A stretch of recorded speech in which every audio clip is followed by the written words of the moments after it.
Hej, jeg hedder Ole Christensen, og jeg stiller op til Sangskriverfestivalen med mit fantastiske band Grå Støj, eller rettere mit endnu mere fantastiske band Grå Støj med horn. Grå Støj består af Søren Krøjgaard, som spiller mundharpe, melodika og keys og synger kor. Og så er der René Lund på trommer, og der er Henrik Dahl Hansen, som spiller bas og synger kor.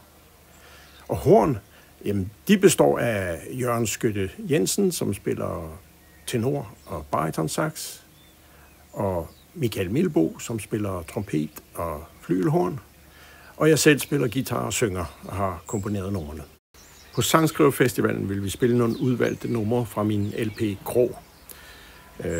Grå er et konceptalbum, som indeholder nogle sange, jeg har skrevet om nogle af de meget forskellige aspekter, der er ved at blive gammel.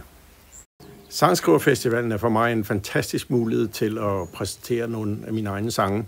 Jeg har skrevet sange i stort set hele mit liv, men det er først i de senere år, at jeg er begyndt at tro tilstrækkeligt meget på dem til at spille dem for publikum. Og når man sådan har skrevet en masse sange, som betyder noget for en, og som man har lagt en masse i, så er det jo fedt at finde nogle dygtige folk, som gider spille med på numrene. Så tak til gutterne i bandet, og tak til dem, der kommer og lytter med. Jeg håber, I får en unik oplevelse.